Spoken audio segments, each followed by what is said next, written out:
Welcome to Speakernomics, the official podcast of the National Speakers Association, brought to you by Leadership Books. I am Kenneth Kinney, but friends call me Shark. And like you, I am a professional speaker, and I love listening to Speakernomics. It's the professional speaker show that will help you thrive and grow a speaking business so you too can change the world, one keynote session, workshop, and speech at a time. And on today's episode, we're going to talk to Cy Wakeman. Cy is a drama researcher, a New York Times bestselling author, a global thought leader, an international speaker on leadership and management who just so happens to be an alum of the NSA Influence, where I got to see her speak not that long ago. Cy, welcome to Speakernomics. Life is messy, but how are you today? I am super happy in what appears to be a messy life. Kenneth, thanks for having me. Absolutely. I love getting the email. Well, speakers, what time are you taking for you? You know, we live in a world of comparison as speakers. There are many of us who get caught up in the prison of two ideas, where one of those ideas is unfortunately the idea of worrying about what that other speaker is doing. But how do you take a break and make your own unique impact in the world and take the time for you without getting caught up in all the muckety muck and social and everything else? And before we jump in, make sure to go to speakernomics.com. That's where you can find the tips, insight, knowledge to help you become a better speaker, build a better business, and get paid to speak. Cy, one of the things I want to talk to is you've gone through several life changes that helped you come to this reality. But when you approach yourself as a speaker, how do you keep from getting caught up in the drama that so many people get? You know, they get sucked in and then just sort of live in that drama, even as speakers. You know, it's so easy because that part of our brain, it's really our most primitive part, which I call ego, is so good at convincing us that we're the ones that can help, that we're the ones that can impact the world. And so many speakers do such a fabulous job of coming up with a message that they know can go out and impact the world. But what I don't see a lot of speakers do is really do the self-reflection and their own evolution and the disconnect from identity and ego. So how do I stay, hopefully in balance with that, even though I have my ego? As I don't even like to identify as a speaker, actually. And a lot of times I don't. I identify as a researcher because my purpose and what I brought to the world is some breakthrough understanding of conventional wisdoms when it comes to leadership. I made a career out of asking, is that true? Do we know that for sure? I know we say that from stage, but has anybody ever questioned it? And so I think the first thing as speakers we need to question is why we would take on a role as an identity. Speaking is one of the things I'm invited to do. It's a good way to help interrupt people's thinking and reveal some truths and let them try it on for size. It's a opportunity to facilitate a process and make invitation to others. But it's not who I am. And it's just one of the things that I have the opportunity to choose to do. And I think that's really important. A lot of us really outsource our happiness to how many gigs we have and, what our social media looks like. And we start to measure ourselves in terms of our business, which the ego loves because that feeds right into hustle. I've got to do more to be more. If I stop, the business will stop. And we feed each other in that hustle culture as speakers. And so my invitation to others is, are you really what your role is? Are you, attached to your role as a parent or as a speaker or as an author? And what behavior does that drive? And does that add to your well-being? So well-being isn't just do we work out or eat well. Well-being really is, am I using good mental processes to skillfully live in a pretty messy world? So I'm not sure if that answered your question, but how I avoid it is I don't identify with I am a speaker. I also don't identify with here's what I can do for your organization. And I know a lot of speakers do that one line, like here's what I bring to your organization. I can't do that for your organization. I can simply invite your organization to partner with me. So ego is, I can do this for your organization. Well, I have metrics to show that partnering with me when we share accountability can really change some of the things you measure, like engagement and accountability and results and well-being. But I've moved away from I'm going to do this for you because we're together for an hour or we're together for a 5 series learning content sessions. And I think it really misleads people that we bring more than we really do to the process. One of the things I think that's interesting about you is you've got a really solid, strong social media following. Yes, I do. And that's obviously come with a lot of work in social media, but to the point of what you were talking about earlier, to keep yourself out of that social media poison that so many people kind of also get to fall in, how do you build that with your Cy Wakeman brand, but at the same time not get caught up in all the social media nuttiness to be a successful social media influencer, if you will? So, what a great question, Kenneth.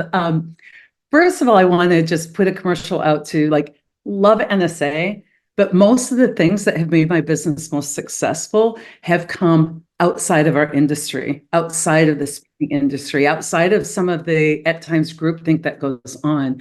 So I got started in social media with Gary Vaynerchuk as one of his beta clients. And that was something others just weren't at all doing.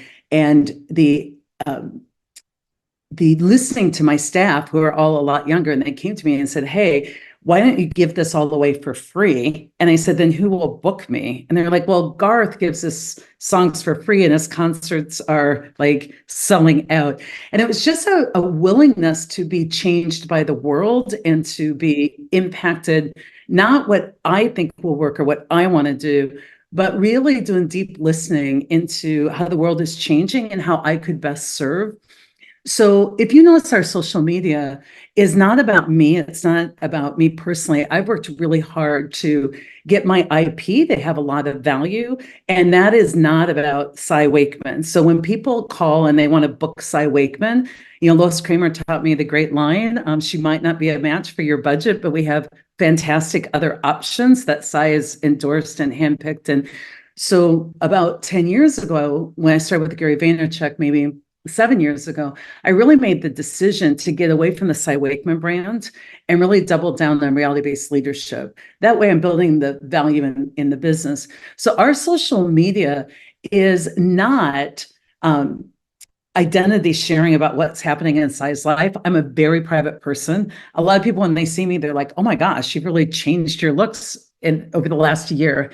And I don't put myself out there or my life or my privacy out on social media. I actually don't participate in it very much, but we do have a business strategy that takes our content and breaks it down into pillars. And we put out what we think will best serve people so that they can share freely with their teams. And it's our sustainability platform. And so for me on social media, I do very surprising things. We went really big on social media. We have a huge following. And then, for instance, we had a TikTok video that got over 2 million views. And everybody was like, double down on TikTok. And we had a staff meeting and I said, I want you pulling all of our stuff off TikTok. And they're like, what? We had 2 million views. And he said, let's question that. Were they the right views? Because we had 2 million views of people then coming on and trolling us and not understanding in a minute how kind I am when I talk about accountability and how open-hearted I am. And I said, I don't want a CEO thinking about taking a risk to bring us in, looking at comments from trolls on a TikTok. Those are 2 million views, but they aren't our 2 million views. And I'm not out to get views. I am out to speak to an audience that has some readiness. And that is a very specific audience. And many, many speakers that I see are out to get chosen. And they don't even ask themselves if they want to choose that audience for participation or that brand and I think it's a common thing people do is they focus on being chosen, which then leads us to abandon ourselves, be less than intentional, scurry for the views. Instead of being us doing the choosing, I want to ask me, is that a good partner for what we're trying to create here and the revolution that we're trying to feed? And is it a ready partner? Is it a partner that has a lot of tolerance if I do screw up on stage. They have love for me, so I don't have to worry about, is my keynote perfect? I know that they give me a margin of grace because I've served them really well, and I've helped end suffering in their own mindsets, and I've really loved them up and called them up. And so we're very particular with that. And so we do a lot of counterintuitive things. Like right now, we've pulled back a lot from social media because we feel the noise to signal ratio is really low. And so we've jumped back into our newsletter, and many other avenues that we can really control the message. It's a great point. Now, I was assuming on TikTok you were just doing like dance routines and Yeah. but the one of the We things, actually had worked with a social media person who, even though I kept saying no, no, no, their goal was clicks. They kept telling me, Cy, you got 1 million clicks on that. And that was not aligned with our purpose. Our purpose was, when we do our work, we're very clear. We like to interrupt thinking, and then we like to reveal a truth, evidence-based truth. And then we help people try it on for size. That's usually where I tell a very personal story so that they can try it on for size. And then we end with settling the mind, meaning we don't want to leave your ego bruised or chafed. We don't want to leave you in a state where you have to double down on your defenses. We want to leave you in a state where you're optimistic and hopeful, and you feel like you can move forward in this world a bit differently. And TikTok doesn't give us the venue to follow our formula and to settle people's mind. It just gives us the opportunity to interrupt people's thinking. And we don't feel that we have permission to do that, to just be part of the noise. It's not the peaceful life we want to live in our company. yeah, I couldn't agree with you more on everything you just said, except I understand where you got 2 million views. A lot of people are just hoping to get 200 views. I mean, True. and it's the stupid algorithms that keep everybody chasing in the goofy direction for silly clicks and vanity metrics. But no, I love everything you But my just said. hope for anyone listening to this is, if the theme of today is question it. Are Absolutely. you willing? I have to ask myself a lot when I make these decisions. Am I willing for people to be wrong about me to live the life I want to live? And so, when I am around a lot of our NSA colleagues and stuff, I've been part of the organization, I don't know, 20 some years, and people are like, and you are, and, people like, a lot of people don't know my name, and I'm fine with that. I have a lot of people assume, and I don't lead with what my presence is, because that is not what's important to me. What's important to me is to be present to the person in front of me. And that's enriched my life. And I'm not perfect. And I've screwed my life up many times, hence my book, Life's Messy, Live Happy. I've certainly been involved in the mess. Well, you jumped into the next question because this is perfect. I love what you talk about very much. And when you talk about curiosity, so many of us label ourselves as experts and leaders in whatever space we're in. And I find very often that they can become less curious. How do Yeah. you help leaders in all communities, but speaking as well, remain curious so that they can be a little more open minded, which seems to help our craft more than we know? Yeah, it's definitely the work of the ego, because what we get paid for is mastery, right? We even say, like, get to be an expert and go out and speak on that expertise. So our initial selling point is mastery. What we have to do in our personal evolution is offset it with being willing to entertain mystery. And there needs to be a balance between mastery, what I know, and mystery, what I might not know. And a lot of times, cognitive dissonance, we settle it with I know, rather than this is what I know today. It's one data point, and there's a lot of other things that could be true at the same time. So I really encourage people to just use a lot of self-reflection and a lot of curiosity and a lot of finding places of stillness and finding places of challenge, and thought partners who are not just about building your business. Thought partners that are about helping as a human being. And I think it's really important. I see so many of us, me included, want to go out and impact the world. And that's an awesome goal. However, I see so many of us not allow ourselves to be impacted by the world. And this is really, I think, a big piece for all of us to allow ourselves to be impacted by what we experience. How are you letting yourself be undone? How are you living in the mystery? How are you using curiosity and compassion? When I was in college, a friend and I, we studied economics and we were very interested in microlending. And we went to Africa for an internship. And while we were there, it was just a great example of this. So we went, I carried just a backpack and I came with very little. She came with a large suitcase and came with a lot. And as we were there, I went to go, I want something to drink. And having not brought anything, drank something local. She had packets of hot chocolate already brought with her in case there weren't any in Africa. She brought her own pillow. As we went out in the countryside, I was completely blown away by the fact that microlending was insulting to the local people, and it put women in danger by giving them money because it made them a target. It was disastrous. I came back changing my major to women's studies. I was so undone by this trip. And she came back and we're filling out our questionnaire. How was the trip? And she was like, not as advertising the brochure, didn't love it that much. Didn't seem to be all that it was promised. And I am like, life-changing trip, best trip ever. And we were on the same trip. The difference is I had really allowed myself to be grown by that experience, and she had not. Weird thing. When we were in our 50s, she calls me, she's senior vice president of a bank. And she's like, I really feel like I'm no longer relevant. I feel like I would be easily dismissed. And I said, what would you attribute that to? And she said, I just was so focused on what I knew, I wasn't willing to learn. And I think that's a big lesson for all of us. Great point. So, question I want to ask you from a previous guest: why are you doing this? Why am I doing the podcast, or why am I No, out so, yeah.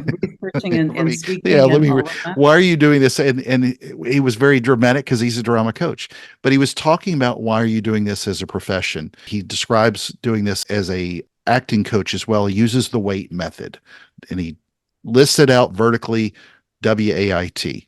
Why am I talking? Why are you doing this? Is it coming from your heart? Because if it's there, I'll receive it in mind. If it's coming from your head, I'll think about it. So why are you speaking and talking?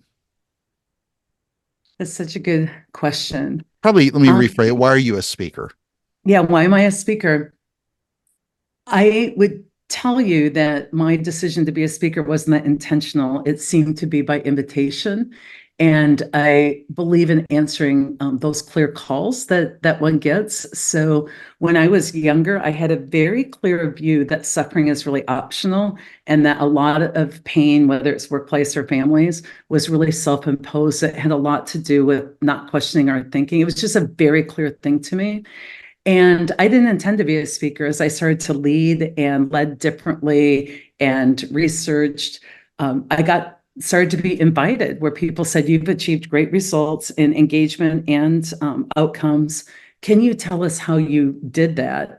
And in that way, I started to let them know how I moved through the world differently, against advice of conventional wisdom at the time. And as I shared that by invitation, it was very helpful to people. It seemed to really open their eyes up to new ways of seeing. And I'm glad to continue to accept the invitations as it helps people. So why am I doing this is I'm willing to be of service. And I got the call to be a speaker, and I also had a lot of natural talent as far as being able to communicate complex ideas very simply. And so I can't say it was a chosen career path. I'm not sure I have some big purpose, which I think overall is to love people up. And it's the way I found that I could do some loving people up in this lifetime. I love it. All right. So, what is a question that you would like to ask a future guest on this show? I would like to ask them, what is something that they're doing because they heard it was a good idea and they just took it hook, line, and sinker, but never examined for themselves? What is something they're doing because they bought into this is how it has to be done? So what are they doing that needs to be questioned? And instead of asking others, what should I do to grow my business? Ask themselves what type of life I want to create, and how then does that inform the way in which I will grow my business. All right, let's do a quick recap based on Cy's amazing advice. I'm going to paraphrase this first one. It's easy for all of us to do, but don't just find your purpose in your career. Number two, good social media is not just about identity sharing. It's a good content strategy with building your brand around pillars. Target your social media to deliver a message and not just to get chosen. You'll abandon yourselves and who you are if you don't. And don't only get caught up in clicks and vanity metrics. Number three, we get paid as masters of our craft, but there's a balance between mastery and mystery. Use self-reflection and curiosity to help you in your business. Have an impact, but keep the door open to be impacted. Cy, thank you so much. Any closing thoughts before we drop the mic, exit the stage, and head to the beach? Yeah, Kenneth, I'm looking at the beach. My closing thought would be to express my gratitude to all of those in NSA that have so willingly shared and also accepted and included those of us that took their feedback and created our own path. Because I have found NSA to be really welcoming to me and quite lovely. And they're really a smorgasbord to go try a lot of food, but then become your own personal chef where you really decide what exquisite dishes you're going to serve up and how you're going to live. So a lot of people have made some great lives in the speaking business. Borrow from them, but make sure that you're authoring your own. Agreed. Friends, make sure to join us at speakernomics.com and let your voice be heard. Thank you to Leadership Books for sponsoring this episode. I am Kenneth Sharp-Kinney, your host of the National Speakers Association's podcast, Speakernomics. And this has been another fantastic episode of the show. To everyone listening at home, thank you for the privilege of your time. And remember, Speakernomics is a podcast where you'll learn to speak, get paid, repeat.